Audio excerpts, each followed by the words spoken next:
Os entendimentos sobre inferno. Um mergulho nas concepções do castigo e da transcendência. O inferno, como conceito espiritual e metafísico, fascina e assombra a humanidade há milênios. Longe de ser uma ideia uniforme, ele é compreendido de formas muito diferentes nas tradições religiosas, na filosofia, na literatura e mesmo nas percepções individuais. O inferno reflete, em muitos aspectos, os medos, culpas, punição, desejos de justiça e necessidades de controle moral de cada indivíduo da sociedade. No cristianismo, o inferno é geralmente descrito como um lugar de punição eterna para as almas dos pecadores que rejeitaram a salvação divina. A Bíblia apresenta imagens simbólicas, como o lago de fogo ou o lugar onde o fogo não se apaga e o verme não morre. Ao longo dos séculos, escritores e teólogos cristãos detalharam essas descrições, e obras como a Divina Comédia, de Dante Alighieri, ajudaram a cristalizar a visão do inferno como um reino estruturado em círculos, onde cada tipo de pecado recebe um castigo proporcional. No islamismo, o inferno, Jahannam, também é retratado como um lugar de fogo e sofrimento, reservado para aqueles que rejeitam Deus e vivem em descrença e injustiça. Porém, diferentemente de algumas interpretações cristãs, muitos estudiosos muçulmanos defendem que o castigo pode não ser necessariamente eterno para todos os pecadores, existindo a possibilidade de purificação e eventual perdão divino. No judaísmo, o conceito de inferno não é tão detalhado ou central como no cristianismo ou islamismo. O Sheol, no Antigo Testamento, é mais um lugar dos mortos, uma condição de sombra e silêncio, sem necessariamente implicar punição eterna. Posteriormente, a ideia de Gehenna surgiu como um local de purificação, um estágio temporário de sofrimento para purgar as transgressões antes da aproximação final com Deus. As tradições orientais oferecem uma abordagem diferente. No hinduísmo e no budismo, existem concepções de infernos, mas não necessariamente eternos. São estados temporários de sofrimento, nos quais as almas expiam karma negativo antes de renascerem. Em muitas escolas budistas, os infernos são vistos como criações mentais, projeções do estado de consciência corrompido. Assim, o inferno não seria um local físico, mas uma experiência de dor interior autoimposta. No taoísmo, não existe uma ênfase grande no inferno, mas fala-se em reinos inferiores onde espíritos são purificados. Para essas tradições, o inferno é parte de um ciclo contínuo de transformações, e não um destino final irrevogável. Ao longo dos séculos, filósofos também questionaram a natureza do inferno. Alguns o veem como metáfora para a alienação humana, o afastamento do bem e da verdade.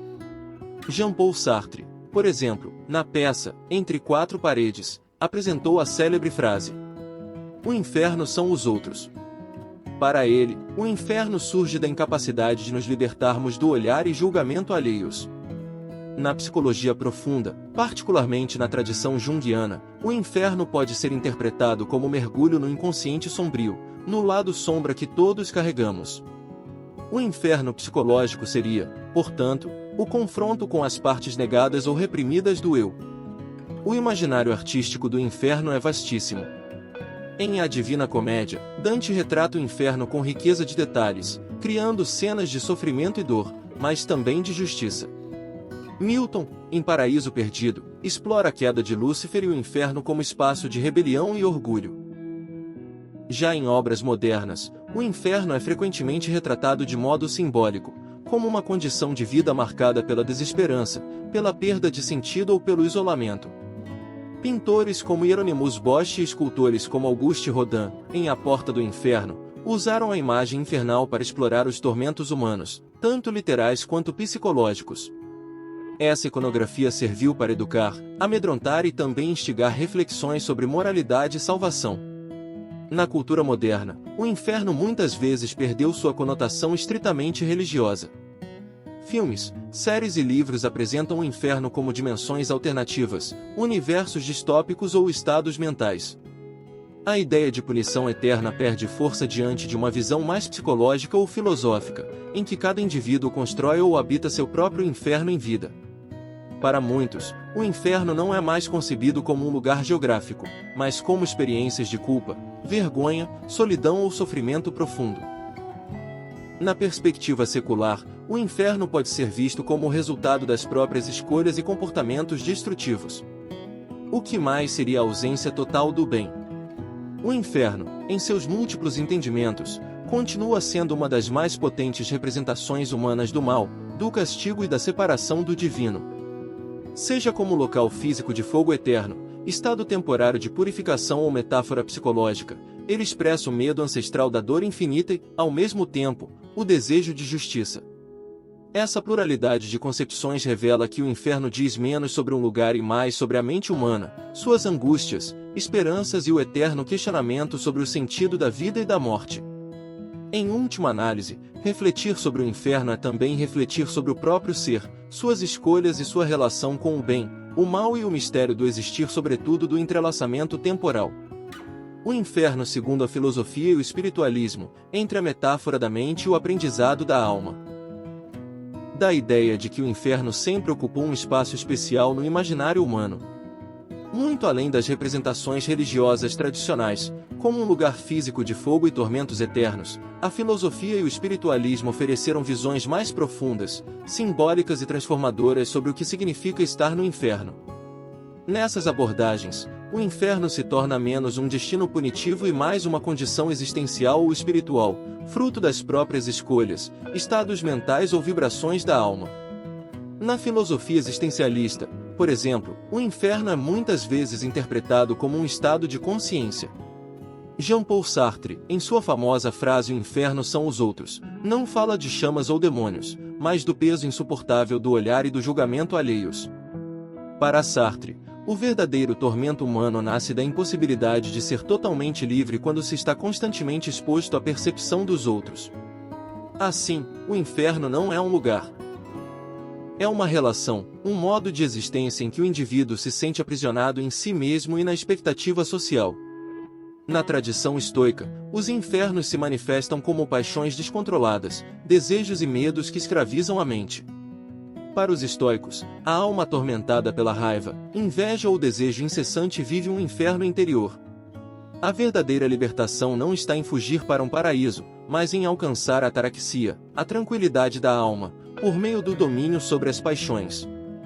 Em outras correntes filosóficas, como o platonismo, o inferno pode ser visto como a prisão da alma nos enganos do mundo sensível. Para Platão, viver entregue às ilusões materiais, afastado da verdade e do bem, é uma espécie de queda ou afastamento espiritual, um inferno do qual só se escapa pelo autoconhecimento e pela elevação do pensamento.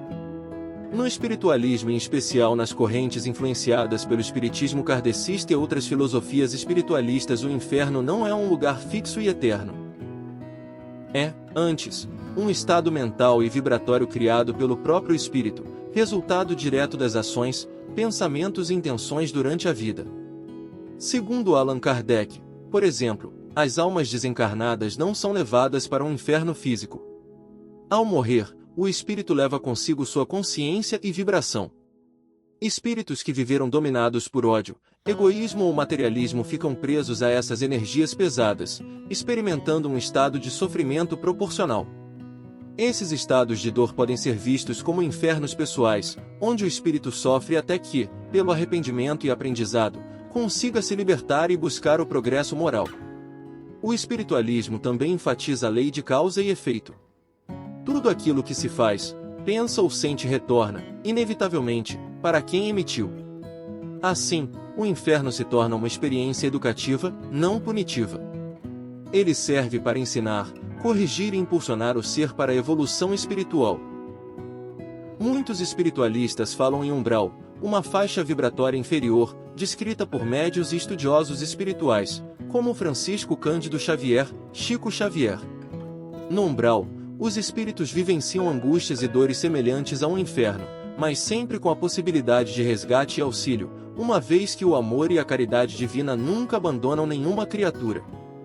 A filosofia e o espiritualismo, cada um à sua maneira, convergem na ideia de que o verdadeiro inferno nasce de dentro. É uma construção interior, resultado da falta de harmonia com a verdade, com o amor ou com a essência mais elevada do ser. Quando o ser humano se afasta da ética, da compaixão ou do autoconhecimento, cria para si labirintos de dor, ressentimento e isolamento. Viver num estado de permanente ódio ou culpa pode ser tão torturante quanto qualquer inferno descrito nas escrituras religiosas. Essas visões convidam à responsabilidade pessoal.